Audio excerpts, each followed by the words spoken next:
Hello, and what is going on, everybody? It is Master of the TDS, and I am joined by my lovely wife, WritingRaven. And we're back for another episode of Psycho-Synopsis. Indeed. The segment where we summarize all the Psycho for you. Just a scattering of topics throughout the week, all summarized into a neat little package for you to enjoy and consume at your leisure. You're welcome. So we got a lot to cover today. We probably aren't going to cover everything because, as you guys may or may not know already, San Diego Comic-Con is going on. And it has been releasing way too many news stories for us to cover. So we're grabbing a bunch of the ones that we think are interesting that we wanted to discuss, and either we'll discuss other ones next week if some of them are still around, or we'll, come back to them at some point when they're more relevant. We'll see. Anyways, do not forget that you can also now join the channel. Do consider it at the dusk, midnight, or dawn tier. We appreciate those who have already done so. But with that said, let us begin with our first client, Sesame Place. So this one's kind of interesting. After a recent viral video sparked accusations of racism against a Sesame Place costume actor, representatives for the theme park have promised to put their employees through bias training. Oh boy. So, this was about the character Rosita, I believe? Yeah, the Latina Muppet. And apparently there was some sort of, meet and greet thing, and she waved, no to some people because someone wanted to, have her hold her child or whatever. That in general is not allowed. And because of that, this woman made it into a whole thing about racism and how they only went to the white people and blah, blah, blah, blah. I watched the video. It doesn't really seem that way. Yeah. So I find it very strange that this person had to kind of go out of their way to make it into this big, huge thing about race. It makes sense given the, kind of culture and society we live in today, unfortunately. To me, it just seems like those people who come into a restaurant, literally the minute before closing and demanding to have food. It wasn't like Sesame Place didn't do anything. They did. They completely issued an apology. They reached out to them. Were like, hey, please come back in. We'll give you a meet and greet, whatever, private. And the mother was like, it's not good enough. Yeah. So in other words, you just want money. Is that what it is? Probably, and clout. That's all you want. I'm not saying you didn't have a reason to potentially be upset. But once it was clarified, which they did, even if you felt differently, they were reaching out to you to fix the issue and to resolve the situation without making a big fuss. It's just, this whole situation is weird. It's unfortunate that we live in a society now where everything has to be perceived as some sort of aggression or offensive, slight to certain people just because certain things happen. Sesame Place is trying its best to, fix it, and she doesn't care because you can tell it was never about it being race or whatever.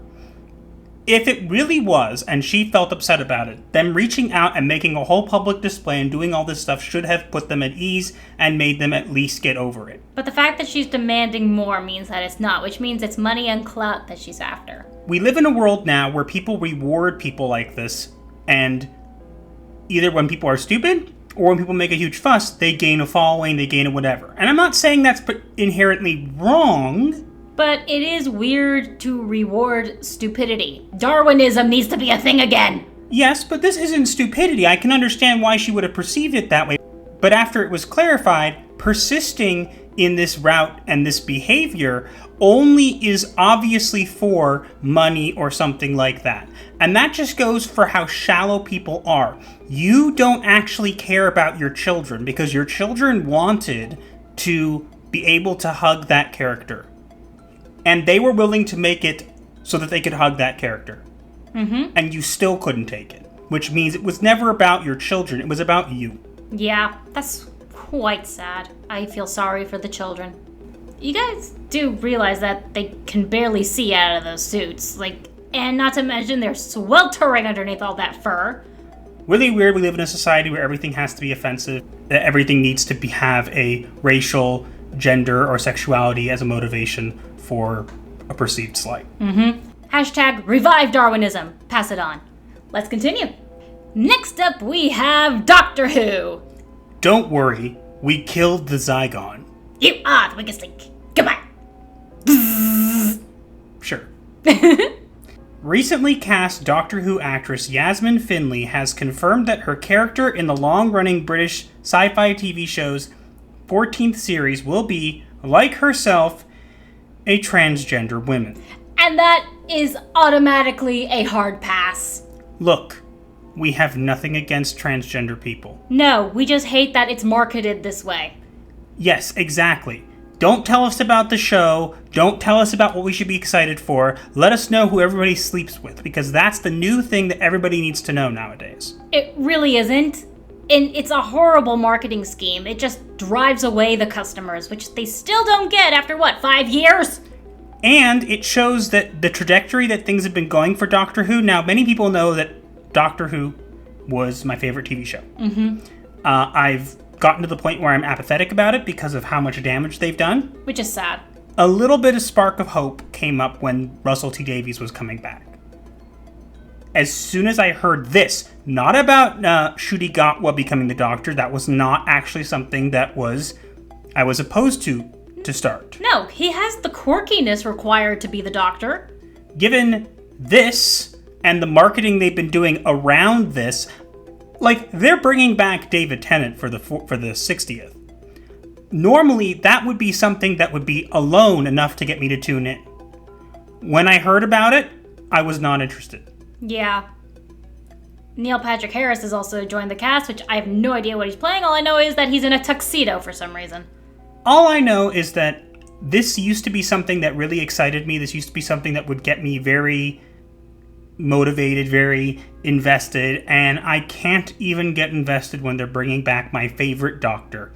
This is the marketing approach they're going with. I'm not saying that Russell T Davies couldn't potentially turn this around, but as long as the Timeless Children is still a thing, and as long as they continue to market things this way, they will continue to drive away their fan base. Maybe it'll be good. Maybe. And if it is, we'll report on it being good. I'm not planning on watching it, but we will wait and see what other people have to say. Before watching it ourselves, potentially. Yeah. But I'm willing to give it a chance. But the problem is when you market it this way from the get-go, all it tells me is you haven't learned anything, and it makes me not interested. That's just how it goes. Not against anybody in particular. I think people can be trans, do whatever you want. As long as you're not shoving it in my face, I'm totally fine with that. Go live your life and be happy. What he said. But they shouldn't be a marketing tool. No. And I can guarantee you that actual LGBT people do not like being used as marketing tools. Definitely not. So, again, no problem with this person being in the show. My problem is the way they are using her as a marketing tool. And I hear that, and all I can think of is we're going to get more of the same, if not worse. I'm waiting to be wrong, but I am not holding out hope. As I've mentioned multiple times, we chronicle this show's demise. We no longer are invested as fans. Pretty much. It's sad that it's come to this. Unfortunately. But let's move on. Next up, we have Sauron, or as someone on Twitter called him, Soiron. This is about the Rings of Power. Who is Sauron? Something Sauron this way comes in the Rings of Power. Now, you'll see on the right is what they're claiming is Sauron. He looks like Eminem. Literally everyone has been saying that. On the left is the human character Halbrand. Now, we have been told, and we got this information, part of it was from Gary at Nerdrotic. If you're not following him already, you should. Good guy. They're basically saying that person on the right is Sauron, but we've been told that it's a bait and switch, and really Halbrand is Sauron the whole time. Yeah. This trailer was abysmally boring. I didn't even watch it. I didn't care. I watched it. It was so bad because, again, why aren't you listening to your fans? This trailer got ratio 2. Anybody else spent this much money on a property would take a step back and go, maybe we did something wrong. But no, we're all just toxic fans and we're terrible, And when your show flops, I'm sure you'll blame us for everything. As usual. See, it's not us that are going to make your show flop. It's you. We are giving you feedback. We are telling you what we feel about the show. You are choosing not to listen, so who's the person at fault? That would be the person who chooses not to listen, aka you. Might as well just whip out the bingo cards. Yep, and they threw the Balrog in there, and again, looks like a generic fantasy show that you would never know was Lord of the Rings without the branding, and it's just not interesting. Our theory is that the guy on the right is Gandalf. Yes, actually, I think the guy on the right, apparently he's referred to as the Stranger, and apparently he's the one who comes in the meteor. They're saying he's Sauron, but I have a feeling if you put a beard on him and let his hair grow out... It's Gandalf. Gandalf. He's literally wearing gray. He's wearing the gray robes, he can't speak. It's Gandalf. It's totally Gandalf. Watch how we're right. I'm calling it now. I have no interest in this show.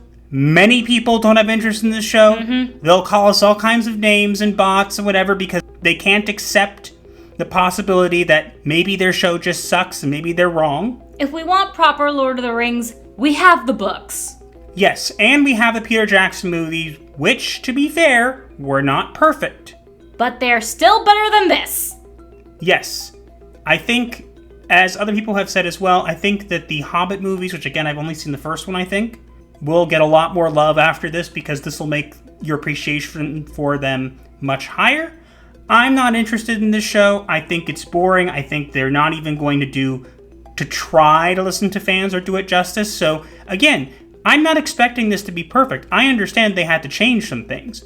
But if your fans are giving you feedback, instead of calling us all trolls and all these different names, maybe you should actually listen for once. We want your show to do well. We don't want it to fail. We are telling you our opinion so that you can make the changes. Delay the show, make some changes, spend a little more money, and we are more likely, even if the show turns out to be bad, to support you because you chose to listen to us. But they're not going to do that because their egos are too big. Yes, so good luck with your billion-dollar show that is probably going to do terribly and flop so hard that you might as well just cast it into the fires of Mount Doom already because it's doomed. Pretty much. Smeagol no like this. Do that again. Smeagol thinks nobody likes you. Yes, that was Master doing Smeagol without any voice modulators.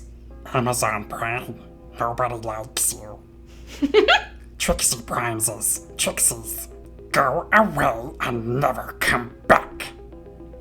Yes, Master can do that. Shall we move on? Next up, we have National Treasure. We made more of the thing you like. Stop thinking and enjoy it. Wait, why do you have that gun? Put it down. Ah! Content! The Walt Disney Company provided their first look at their upcoming National Treasure series that will air on Disney Plus and feature an illegal immigrant as the main protagonist. Why? They're not bringing back Nicolas Cage. Big mistake. They are bringing back the person who played Riley. Okay. But they're centering the whole show about this illegal immigrant who finds a Pan-African treasure and uncovers her family's past. And you know what we want, Disney. What even is Pan-African? Who cares? Disney, hello, hi. You know, people who like to watch your stuff, hello, hi. Everybody has been asking you for National Treasure 3, because you left National Treasure 2 on a very big cliffhanger. Uh-huh. Now, instead of giving us what we wanted, you decided that let's not give them what they want, let's create some trash product to throw on Disney Plus. That will solve it. Why are you supporting illegal immigration anyway? That, and also, hey Disney, what's on the page? Was it just a K-pop song? Is that it? Have we been waiting all this time for a song? We need to know what's on page 47! It is page 47, right? Hi-ho! Hi-ho! It's off to make content I go! Look, it's a script! Put it on Disney Plus, go, go! Go, go! No. One watch because it sucked. Pretty much! You're too kind. Okay, thank you. Roses, okay. Put someone's eye out with one of those. Look, National Treasure, the first one and the second one, will always have very important places in my heart.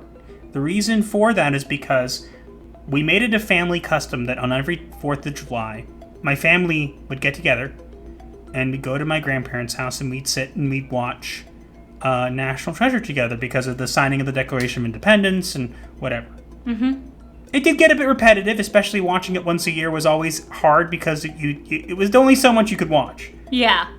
I didn't realize not last 4th of July, but the one before that, I did not realize that would be the last time. Yeah, it was hard.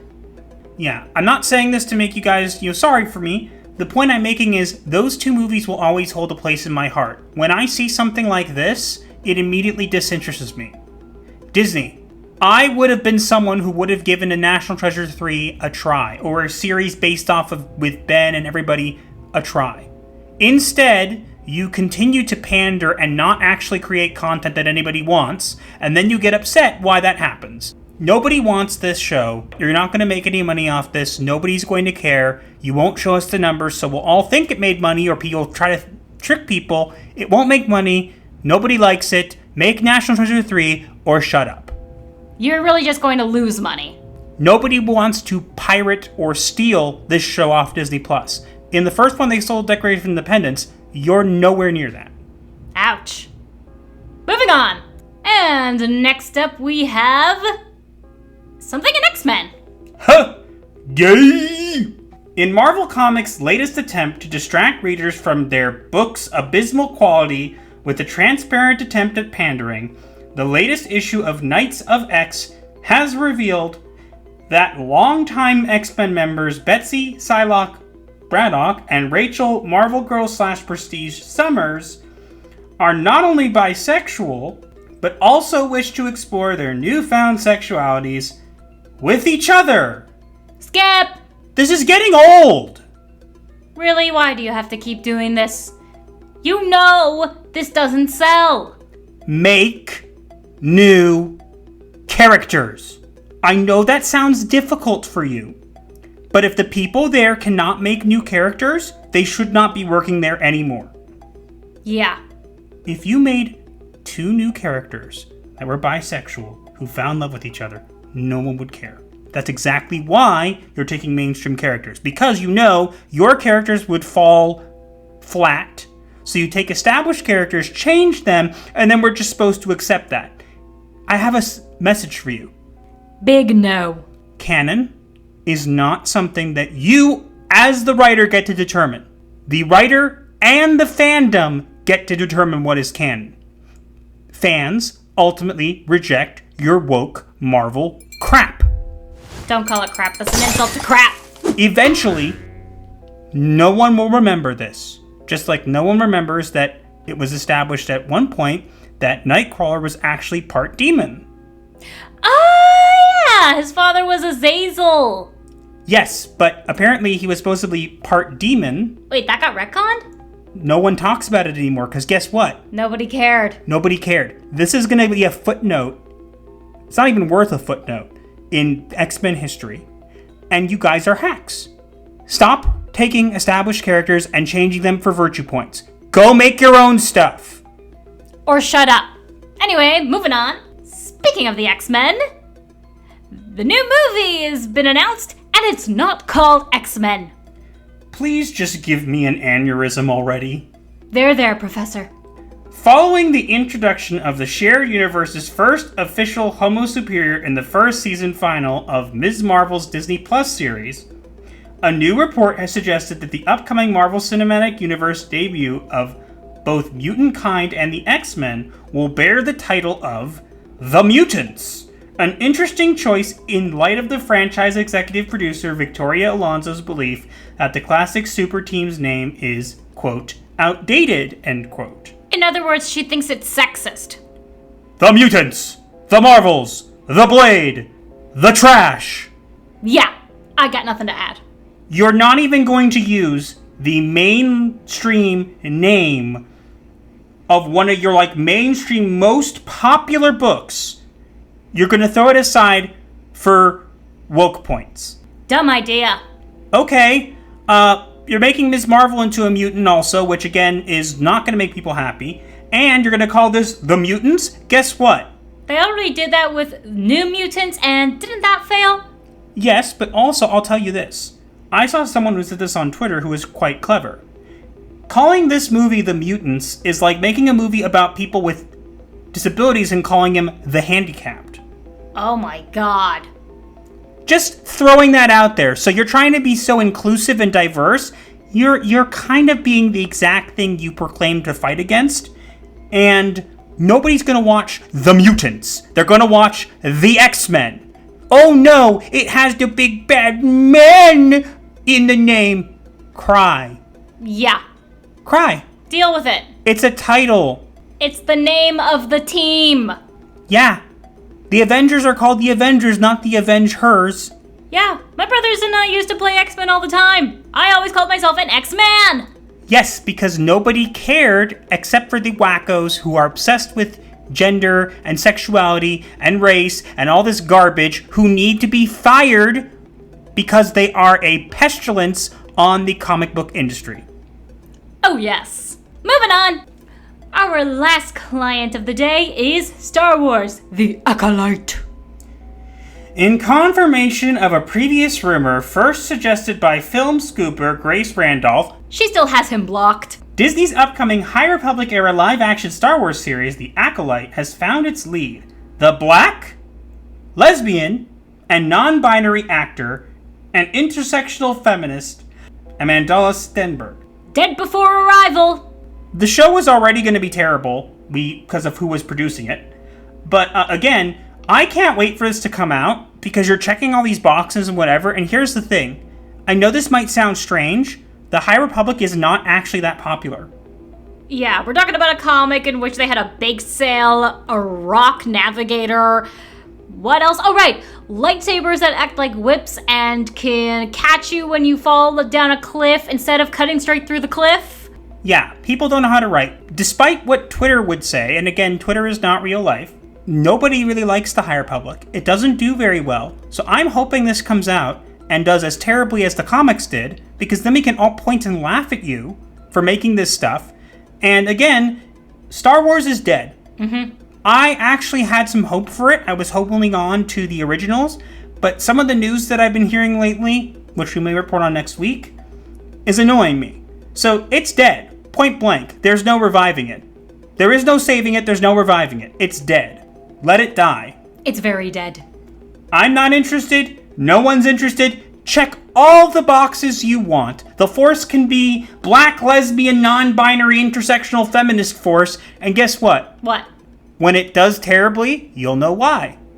How can someone be lesbian and non-binary? Don't ask questions. Just consume product and then get excited for next product. Yeah, never try to understand stupidity. It will hurt your brain. Yeah, and I'd rather not. Thanks. Bye. Mm-hmm. The Force won't be with you. Nope. And that's fine. I don't need it. Yeah. Moving on. And with that being our final client of the day, it is time to reveal the diagnosis of the week. And we have an interesting diagnosis for you this week. Do tell. So the diagnosis for this week is factitious disorder. Please explain. So factitious disorder is when you kind of fake an illness, when you fake signs or symptoms of an injury, disease, and you present yourself that way. Now, how does that apply here? That might seem confusing. I'll explain. I'm applying this in a sense where these people out there in the mainstream media with all these properties pretend that they're like part of the LGBTQ community or part of the big fandom or whatever it is, either to get the product or to make whatever product they feel they will pander to a small minority that happens to be very vocal on Twitter. In reality, though, these people never were with that. They would turn on a dime. For example, Disney, who cuts out scenes that are LGBTQ in other countries so he can get them aired there, and among other things. Basically, they're all fake. Everybody knows they're fake, and they pretend to be hip and with it for the kids, so that they can get in, so that they can make money. And when they don't make money, they blame the fans because they can't possibly take responsibility themselves. They did all this stuff. They're all these minorities. They're all these checkboxes. Guess what? At the end of the day, a checkbox is all it is. A checkbox. You put a check in it, and that is it. It does not mean you actually support it, and this is something that people have begun to learn, and some people who are Disney zombies have started waking up about. And I'm not just talking about Disney, it expands to a wide area of things. But that's how I feel this applies here. They pretend to have these illnesses, in quotes, to pander to those around them. But in reality, they never cared, they never had it, and quite frankly, if it didn't make them any money, they wouldn't continue. And that is why I feel this is a great diagnosis for this week. That is a really good one. I agree. And now we move on to the remedy of the week. And this week, we are going to send you to our friend Storyman Jack. I was actually on a stream with him last month. It was very fun. We wrote a character together, and I quite enjoyed it. He does all sorts of stories, novels, he gives writing tips, literally reads his stuff online, and as you can see, he's currently at 480 subscribers, so let's get him to 500! Grab your bookmarks. And pens, and let him know that Gothic Therapy referred you. Yeah, come on, guys. He's 20 subscribers away. It would absolutely make his day if we could get him to 500 subscribers. He is a great guy. He deserves 500 subscribers. Oh, yes. Please go over there. It is a personal request from both of us. Let's get him to 500 subscribers. You will not be disappointed. You really won't. He's a good guy. I completely agree. Anyways, that's all we have for this week. Let us know what you think in the comments below, and also make sure to like, share, comment, and subscribe with notifications on so you do not miss your weekly therapy session. Or you will be charged, so smash those buttons like they're bad kitties. Meow! You can also find links to all of our socials in the description below, as well as links to our new merch store, complete with Bad Kitty merch. Do check that out. And our Discord server known as The Clinic. Also check that out. Yeah, and again, just reiterating, you can also join the channel now for extensive perks that we are working on that we will have news about in the next coming weeks. At dusk, midnight, or dawn level. Do consider. Yeah, and we'll see you guys in the next one. Gothic Therapy, out.